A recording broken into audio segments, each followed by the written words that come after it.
15 సంవత్సరాల అనుభవం ఆంధ్ర, తెలంగాణ, కర్ణాటక, తమిళనాడులో లక్షల మంది నమ్మకమైన కస్టమర్ల సంతోషాలకు నిలయమైన మీ నివాసానికి అందమైన చిరునామా.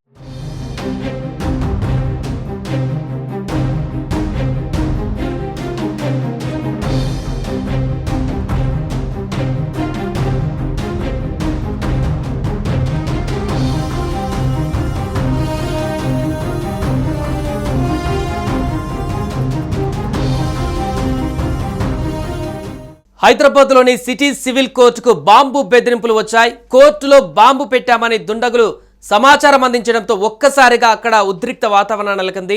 వెంటనే అప్రమత్తమైనటువంటి పోలీసులు హుటాహుటిన సిటీ సివిల్ కోర్టుకు చేరుకున్నారు. కోర్టు కార్యకలాపాలు నిలిపివేసినటువంటి చీఫ్ మెజిస్ట్రేట్ కోర్టు మూసివేసేసి తనిఖీలకు అనుమతినిచ్చారు. ఈ వార్త తెలిసిన వెంటనే అక్కడ ఉన్నటువంటి లాయర్లు అదేవిధంగా క్లయింట్స్ బయటికి పరుగులు తీశారు. అదేవిధంగా డాగ్ స్క్వాడ్ అదేవిధంగా బాంబ్ స్క్వాడ్ బృందాలు కూడా కోర్టులోకి వెళ్లి తనిఖీలను ప్రారంభించాయి. కాగా ఈ బాంబు బెదిరింపులలో ఎంత నిజం ఉందనే దాని గురించి వాస్తవాలను మొత్తం పూర్తిగా బాంబ్ స్క్వాడ్ కానీ అధికారులు కానీ పరిశీలిస్తున్నారు. ఇక మరి కాసేపట్లోనే దీనికి సంబంధించిన పూర్తి వివరాలు కూడా బయటకు వచ్చేటువంటి అవకాశం ఉంది. కానీ వరుసగా హైదరాబాద్లో గతంలో కూడా హైకోర్టుకు సంబంధించి ఇలాంటి వార్త అదేవిధంగా ఫేక్ కాల్ ఒకటి రావడం జరిగింది, రైల్వే స్టేషన్లో రావడం జరిగింది. ఇలా వివిధ ప్రముఖ కార్యకలాపాల వద్ద బాంబు బెదిరింపులకు సంబంధించినటువంటి కాల్స్ అదేవిధంగా మెయిల్స్ అనేటివి గత కొంతకాలంగా ఎక్కువ అవుతున్నటువంటి సందర్భంలో తాజాగా కోర్టు ప్రాంగణానికే మరొకసారి బాంబు బెదిరింపులు రావడం ఇప్పుడు సంచలనంగా మారింది. ఒక్కసారిగా ఉన్నట్టుండి ఈ మెజిస్ట్రేట్ ఎక్కడైతే నాంపల్లి వద్ద ఉన్నటువంటి సిటీ సివిల్ కోర్టు ఏదైతే ఉందో ఇక్కడ ప్రాంగణంలో కార్యకలాపాలు జరుగుతున్నాయి. ఉదయం పూట కాబట్టి ఆఫీస్ అవర్స్ కాబట్టి రెగ్యులర్గా వచ్చేటువంటి పరిణామాల్లో భాగంగా అడ్వకేట్స్ చేరుకున్నారు, అదేవిధంగా జడ్జిలు అక్కడికి చేరుకున్నారు.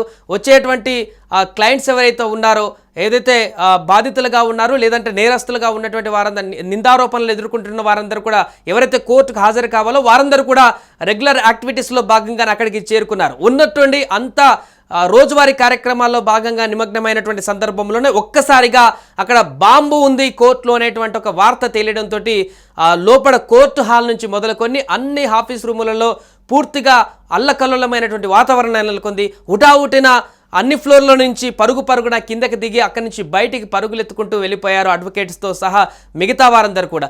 వెంటనే అప్రమత్తమయ్యారు. అక్కడ నుండి స్థానికులు కూడా ఏదైతే కోర్టు బయట ఉన్నటువంటి షాప్స్ కానీ చిన్న ఎవరైతే అమ్మకందారులు ఉంటారో వారందరూ కూడా అప్రమత్తమయ్యారు. కోర్టు ప్రాంగణానికి కొంత దూరంగా అలర్ట్ అవుతూ వారు కూడా ఎవరు అటు వెళ్లకుండా చూసేటువంటి ప్రయత్నం చేశారు. ఈ వెంటనే ఇక పోలీసులకు సమాచారం అందడంతో వారు ఉటావుటిన అక్కడికి చేరుకున్నారు. బాంబ్ స్క్వాడ్ కూడా తనిఖీలు విస్తృతంగా కొనసాగిస్తుంది. అంటే ఫేక్ కాల్స్ గతంలో చాలా వస్తున్నాయి, కానీ ఒకవేళ ఇది నిజమై ఉంటే చాలా ప్రమాదం ఉండేటువంటి అవకాశం ఉంటుంది. కాబట్టి పూర్తి స్థాయిలో దీనికి సంబంధించిన సెర్చ్ ఆపరేషన్ కొనసాగిస్తున్నారు. అయితే ప్రస్తుతానికి అందుతున్న సమాచారం వరకు అక్కడైతే ఎలాంటి బాంబు పరికరాలు కానీ ఎలాంటి బాంబులు కానీ అక్కడ లేనట్టుగానైతే కనపడుతుంది. మరి కాసేపట్లోనే దీనికి సంబంధించి పూర్తి వివరాలు కూడా అధికారులు వెల్లడించనున్నారు. ఇది ఫేక్ కాలేనా, ఎవరు ఫోన్ చేశారు, ఎవరు మెయిల్ చేశారు, ఎవరు ఇన్ఫర్మేషన్ ఇచ్చారు, వారి వెనుక ఉన్నటువంటి ఉద్దేశం ఏంటో కూడా పూర్తి వివరాలు దర్యాప్తులో బయటకు వచ్చేటువంటి అవకాశం ఉంది.